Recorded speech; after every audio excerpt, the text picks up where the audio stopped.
All right, it's live on YouTube. So that means they go lie to all your followers. Yeah. Oh, that's dope. What's good? It's good. All right. So we live. First, checking in real quick. It's your boy, Mr. Politics, Mr. Cameron Calvin here. We just wanted to do something different uh, for you to hear me while we're quarantined in place. I know everybody was watching, millions of viewers were watching The Last Dance, episode 3 and 4. So I decided to bring in, I had to go to the city itself, the Windy City itself. Had to check in with my man, the unofficial underground mayor of Chicago, the young king Joshua Mercer, all state, the Movemakers, Howard alumni, uh, Reverie on Friday, all your favorite party joints, and the list goes on. What's up, Josh? I had to check in and get an official Chicago person on live. What's good? Yo, man, thanks for having me, man. I'm glad to be here. Represent Chicago. I love everything about that Bulls team, man. Everything about that episode, man. It spoke to me in so many ways. How So, MJ was so able to bounce back and had that tunnel vision in the face of adversity, and he's that chip on his shoulder which fueled that fire, and he still got it today at 60, 50. Nigga still mad about that shit. And he won. He's still mad. I like that shit. my question to you is, oh, hold up. I'm recording now, going live. My question to you is like, you born and raised in Chicago, so you grew up in that era as a child, seeing that first one. But I'm talking about this doc.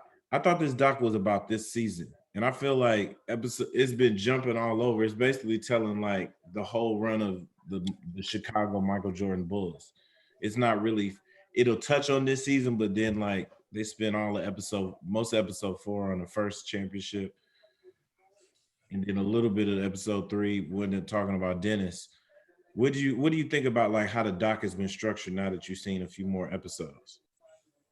I've heard some people mention like say that it's like kind of all over the place, and it's not really a Bulls documentary. It's a Michael Jordan documentary. But I mean, as a fan, man, I love it. It just brings up so many memories of watching those teams, and just so many reminders of just how great Jordan is. So I thought it was gonna be a little bit more behind the scenes, but it's not. They keep going back and forth, and I guess they're trying to show like everything that kind of led up to '98.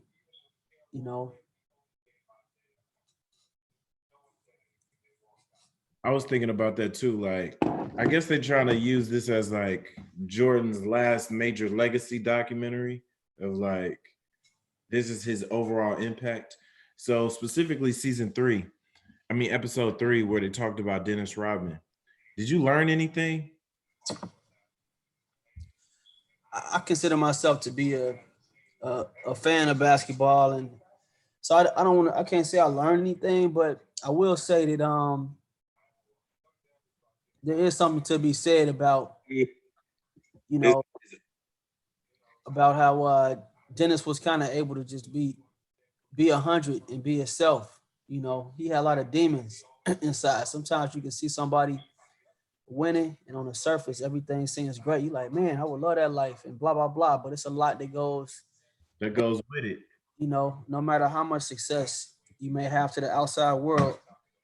I'll say one thing I learned from Dennis Rodman, and not just Dennis Rodman, but just learning about successful people. Period, is that sometimes to get to a certain level of success, you got to stop worrying about what other people think. And I think that's what Chicago allowed him to do. Really just stop giving a fuck about it, what everybody else thought. And he was able to be comfortable in his own skin. So I thought that was pretty cool and a good management move by the Bulls. And you Phil know, Jackson. I feel like Phil Jackson. exactly. The good things I liked about the Dennis and how they painted him, they didn't paint him as a bad guy. Because you know how some docs could like start with it, any of the trouble he had with the law or like his crush, like they would lead with that and then like try to basically paint him as like too weird. Like initially it was like, yo, Dennis is working hard, but he just was out of touch this season.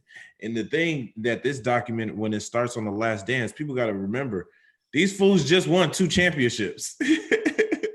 So whatever they doing, it's like, dude, is working. You know what I mean? But I felt but just think if they don't win them championships, Dennis probably becomes a scapegoat. You know what I'm saying? Oh, he's not focused. Oh, he this. You know what I'm saying? But that's just what winning does, man. It covers up a lot of things. I think the winning. I was thinking about that, like the winning with how Dennis like had the 33s in his head when Scotty in Scotty's first game. Like I was remembering back to like how I felt about Dennis Rodman. You just knew he was like, all right, he's gonna be the rebounding champion. He's gonna do some wild stuff off the court. He's gonna have his hair painted, nails painted, and he's probably gonna fight somebody. Right. But for some reason he was still one of the best. Yeah, I mean, like he's still getting 15, 17 rebounds a game, like some wild stuff. But it was interesting that 48 hours they gave him. I feel like I heard that story in other docs, actually in more depth than I did in this one. I feel like they didn't go deep into like, what was he really doing all them hours? Yeah, yeah, yeah. I think with with you gotta understand, man. Somebody like with Rodman, and it's funny, it was no there was no blueprint either for what he was doing. Like that shit was totally radical, compared to like nowadays. Granted, nowadays it's more social media, so I guess you could get away with some shit like that back then. But I really don't know what to say about that because they won, so they got lucky. They won, but I know if they would have lost, but he came to the team as a winner. He had already won. Yeah, think about what he came during the second championship run. So they had won 3 championships. He had already won 2 with Detroit. So it's not like him. I'm curious if they're going to go back into like that season. I'm pretty sure they're going to touch on when Michael went to like play baseball and when he first came back in later episodes. But it's specific. Then it made it cool to be a defensive player, like all out defense. Yeah, I can't think of another player other than maybe Mutombo, where niggas was like happy to get rebounds. You know what I'm saying? Happy to block shots. No. Yeah, like he made that shit cool to be like, damn, I want to play defense. Have you been noticing Mike's shoes in each of these? Yeah, I know. I saw the joint where I don't know which episode, I might be skipping ahead, where he wore the joints from 84 or 85, but I know he been dropping them shoe sales though during the course of these. I know people been buying them. Yeah, he just dropped some new ones. He just dropped some new joints today. I'm about to get them now. I was thinking about buying them, but then I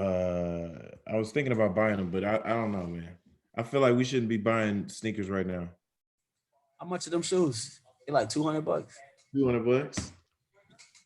Damn. I don't know. Mike was able to play for that low, quote unquote, low contract because he was making so much bread off the court, which is fucking crazy. What do you think? What did you think?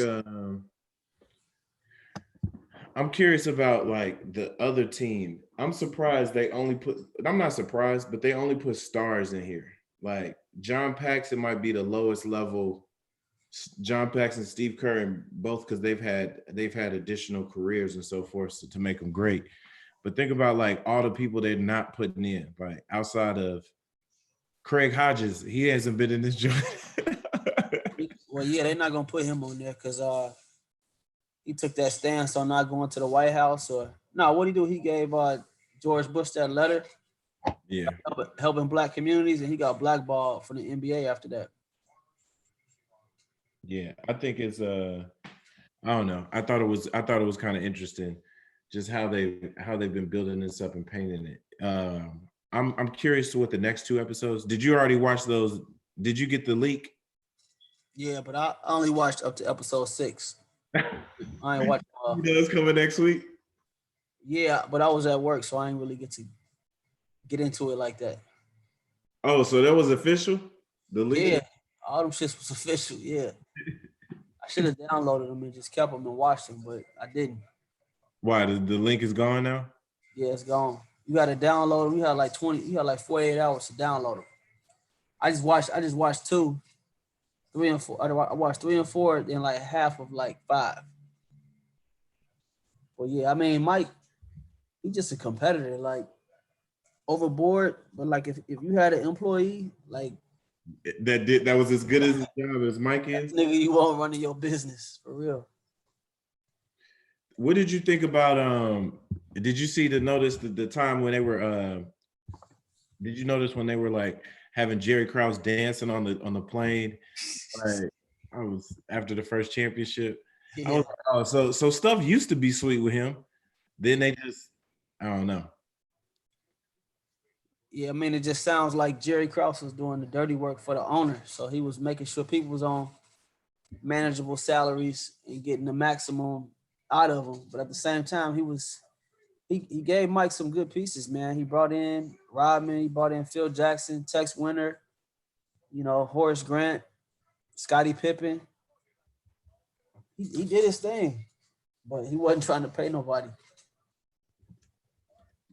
What do you think about? I've been thinking about that in terms about people getting paid. How everybody basically is paid off the back of Michael Jordan and what these teams did. Like the NBA's popularity, like that was something I was thinking about, especially at least in episode 3, thinking about Dennis Rodman. I was like, man, he did all this with no social media. Like when he hopped off the plane immediately, they were like, he just hopped on a jet. Think about the kind of because it's like you said, he wasn't getting paid with probably as much as he could have been, but he still had enough money and credit and like connections to get a private jet, hop to Vegas, be with a biker gang, have Carmen a lecture, mad chicks, like you know what I mean, showing them on stage and all like the biggest clubs, pre-social media. So it's like think about how big he had to be for everybody to already know who he was and like all the stuff he was doing. That's why I was like, just as a person who works in like marketing and so I was like, dang, dude, he has the. I bet you he missed out on so much money for not For like a few years, he probably was in his just stuff. under Michael Jordan in terms of popularity. Probably was just right with him. Say that again. I said for a few years, for them 2 years or 3 years he was with the Bulls, he probably was at Michael Jordan's level in terms of popularity, at least in the U.S. Because he was must see TV. The Madonna joint, the Carmen Electra. Think about Carmen Electra was a huge like the pre-Kim Kardashian star of the time. She was like, you know, I mean, she was a VJ hosting stuff on MTV. She was in bootleg B movies. You know what I mean? I think maybe like uh Playboy or Yeah, something. Madonna. I mean, you don't get much bigger than Madonna. Oh, then he had Madonna saying, "I want to have your baby" publicly. Yeah, I mean, you don't get bigger than that. Nah, yeah, that was wild. I was like the episode 4 with the Bad Boy Pistons. I feel like I've seen that story before. Oh yeah, that's all the Jordan rules. That's all they ever. That's the only the Pistons more for the Jordan rules than for fucking winning championships. No, I think that's biased. I think you might say that being a Chicago person, that's not the case. That's definitely not the case. What I don't know what. So you don't think there wasn't one new thing you learned? I learned more about Phil on his like Native American appreciation and shit. I didn't Yeah, know. I mean, I learned about Phil, his background, but I think more so just to kind of inside the mind of how Michael Jordan really operated. Like he was really like a competitor, like at the highest level. He was just a competitor, and he really has a lot of respect for the game of basketball. But at the same time, he's petty too. So anything to look for an edge, like he's still mad at Isaiah Thomas about that shit. Like still. He was like, I don't care what you show. I don't care what you show me. Like, I'm not gonna believe it. I told you so. He cussed too. He was like, I told you it's all bullshit. Yo, have you noticed the F bombs? They like cursing for real on ESPN. Like, I guess it's quarantine. Like, dude, y'all about to take what we give you. Right. They not giving a fuck. like, they're like, I don't give a fuck what you say. Isaiah lying, of course he gonna say that now. I'm like, damn, nigga, over the handshake, you swept this nigga, damn. What he supposed to do? You just whooped his ass. Mike, like, you saw when I was losing, I was shaking everybody's hand. For 2 years in a for 2 years in a row. That Like, nigga, that shit like it was yesterday. Like, man.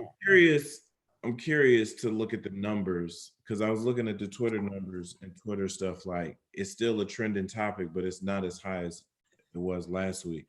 I'm curious to see like if the engagement level is still just as high. Because I think, to me personally, I think these 2 episodes were not as good as the first 2 episodes. What do you think? Yeah, I agree. I mean, that Bulls Pistons rivalry has been so well documented. I mean, it ain't really much. It's hard to really put niggas on to something new. But that shit about Scottie Pippen family, Was like, I feel like I ain't seen that before. right? I like felt sorry for that nigga. Like I want to put up a GoFundMe for that nigga for real.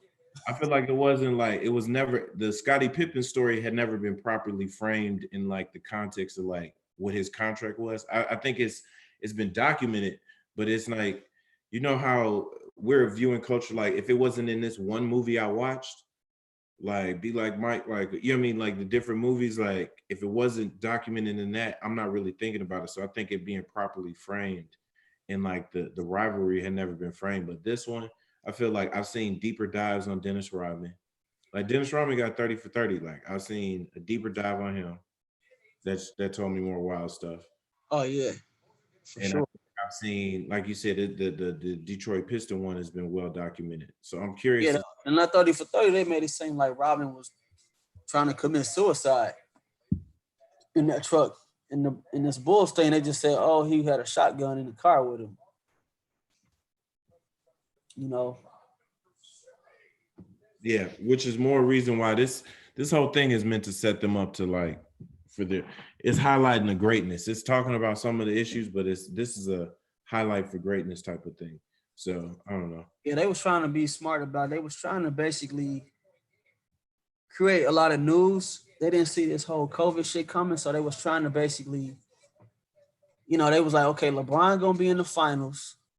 We're gonna drop this shit in the playoffs. So niggas can get to arguing about who's better, MJ or LeBron. But now ain't no basketball, so they had to push this shit up because ain't nothing on ESPN. But I think it worked out. LeBron would have been in the finals, and they would have been showing this, and everybody would have been talking about, oh, MJ this, LeBron this, I know LeBron is on his team. Like my documentary better be better than this. Hell yeah, that nigga, he about to embellish everything on his documentary. Oh, LeBron's having multiple documentaries. Like pre-game speeches about to be extra, even way better than whatever they was before. He about to be in them shits like, they gonna have him crying like, I can't do it. He gonna go out and kill. he gonna do all type of amazing shit. Then go like give $1 million back to the hood. And LeBron's documentary is definitely he's gonna have like more humanitarian one. I guarantee he's gonna have that. He's gonna have a basketball one. Then he's gonna have like a whole comprehensive. Like he's gonna have a 3-part, three different types. One's gonna be a series. One's gonna be a movie. One's gonna be like something for just his website, all digital.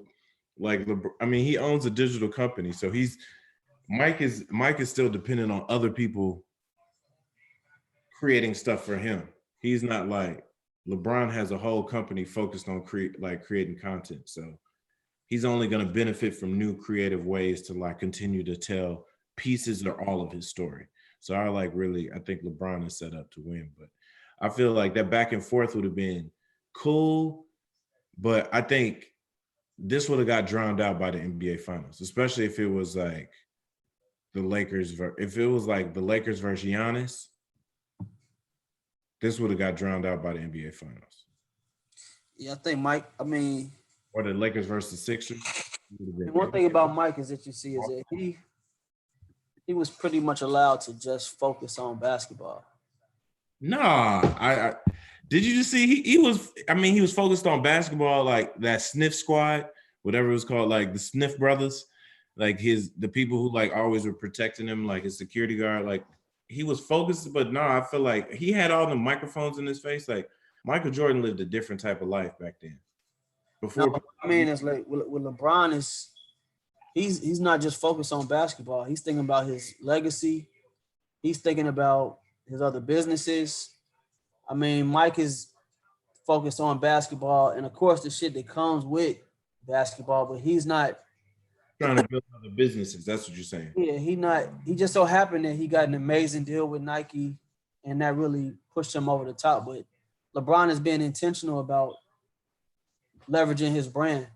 Like the whole LeBron. The thing about LeBron is he saw Michael, he saw everybody else, and he realized like I'm getting all mine from the door. He's Right. like, y'all not cheating me at all. Like Exactly. So LeBron is like, look, I know I get like he's trying to be like right. He ain't leaving nothing on the table. He like, look, okay, whatever deal we do, I want ownership in that. Mike is like, all right, cool. I'm gonna keep hooping. I'm gonna answer these questions. I'm gonna keep hooping, keep winning. LeBron's like, okay, let's do some this. Like he ain't fucking around. When it comes to his legacy, that shit. everybody, my closest team, let me put them all in position to own businesses that are complementary and can survive. Like Clutch Sports is about to be, if not $1 billion business. That LeBron, like technically he doesn't own a piece of it, but he'll buy back into it or something like that when he retires. Right. That's the shit LeBron is on. That's it. And Nike already gave him like a lifetime multi-billion-dollar contract. Yeah. So like he's getting anywhere from, I saw it in the Forbes, he's getting anywhere from a payout of $30 to $50 million a year. That is going to escalate over time. niggas, man. That's what the fuck I need. Some shit like that. Oh, this segment's whack. I don't know. We had 6 people watching. That's pretty good. Nah, man. I don't know. I like doing these little. This maybe not, my platform is not built for the sports things, but I will say this: talking and streaming, you start to realize how much like it can connect, like these conversations can connect. But all right, I'm about to see if nobody else is gonna log in. I'm about to can't stop the live streaming.